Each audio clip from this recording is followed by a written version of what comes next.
Bonjour, bonjour.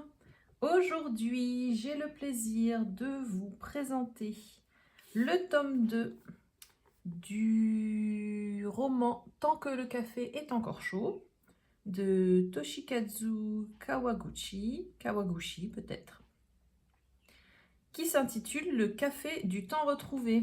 Il a été publié en 2021 ou 22, attendez, je vérifie. 2022 en France. Et oui, c'est encore un livre, comme vous le voyez, que j'ai emprunté dans ma bibliothèque préférée. Il va encore y avoir quelques tomes présentés issus de cette bibliothèque, qui est toujours très bien fournie.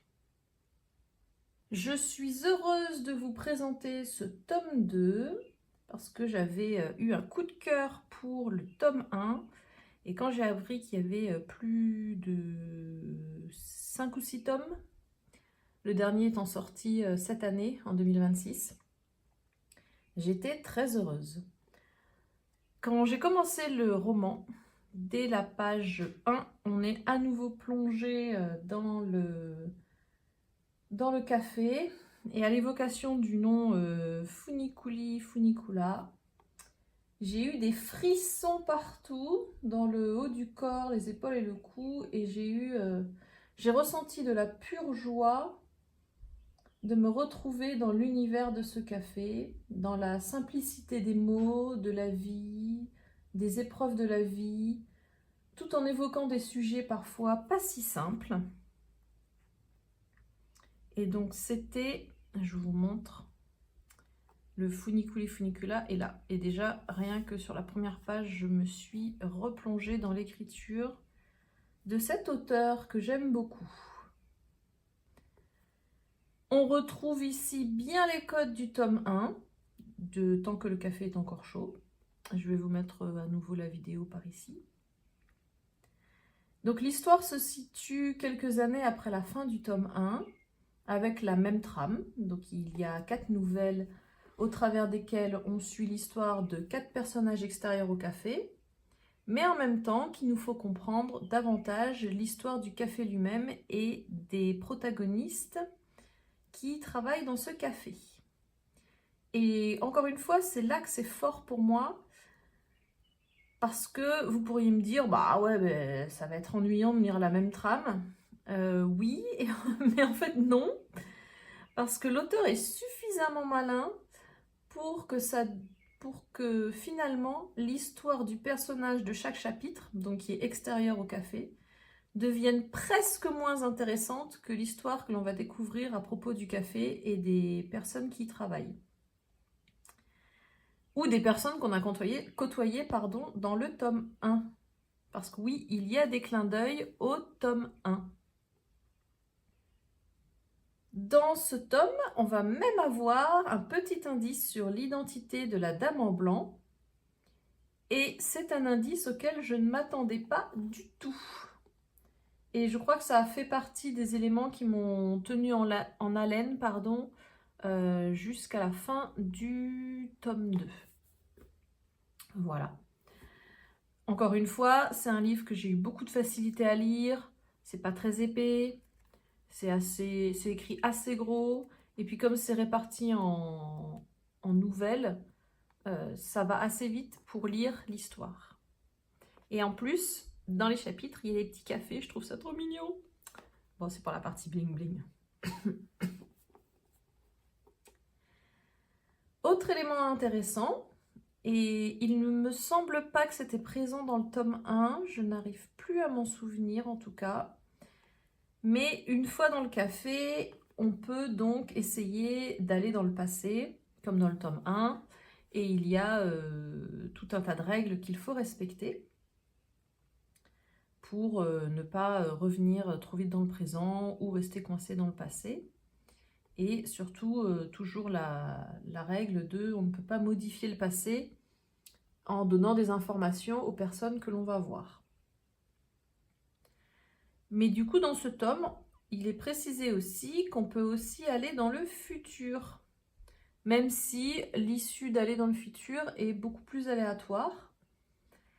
Et du coup, j'ai aimé cet ajout. Et il y a une des nouvelles qu'il a intégrée à merveille, en fait.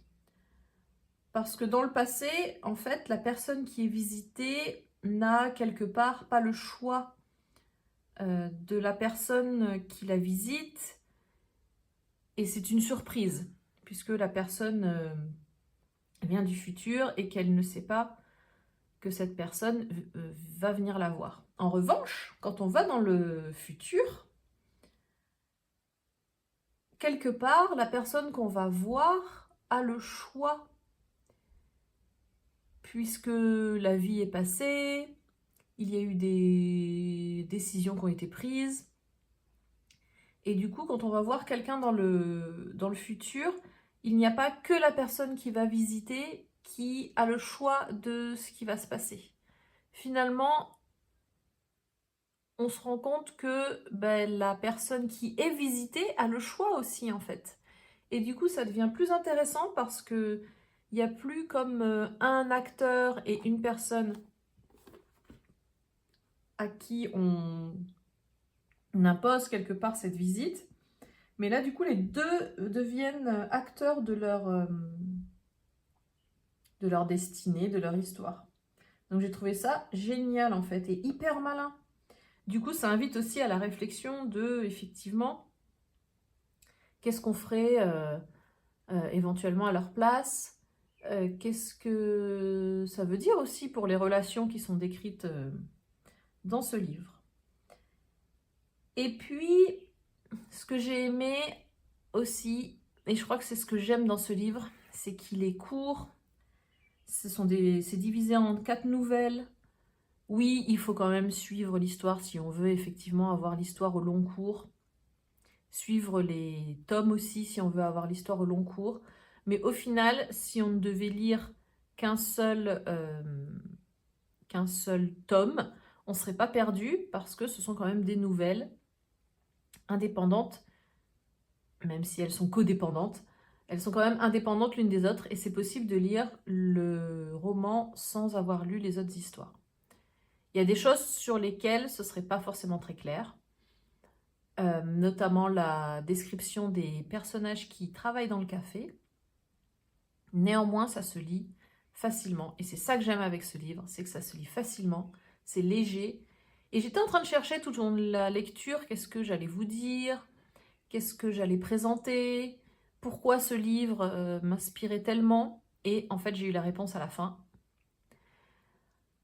En fait, ce livre, à chaque fois que j'ai lu un des tomes de Toshikazu Kawaguchi, à la fin, j'ai en moi un petit morceau de joie, un petit morceau de... Alors j'aurais pu dire d'espoir, j'avais presque envie de dire, j'ai failli dire d'espoir. Mais en fait, l'espoir, ça peut être quelque chose d'irréalisable. Alors que là, pour moi, ce sont des petits morceaux de joie qui existent, qui sont humains. Et je trouve ça d'une justesse, d'une poésie toujours. Franchement, je crois que c'est devenu un de mes écrivains préférés. Du coup, ça me donne très envie, forcément, de lire le tome 3. Donc je suis heureuse d'avoir découvert cet écrivain et j'espère que cette vidéo vous aura inspiré pour lire cet auteur. Pensez à vous abonner. Je vous dis à bientôt. Bye bye.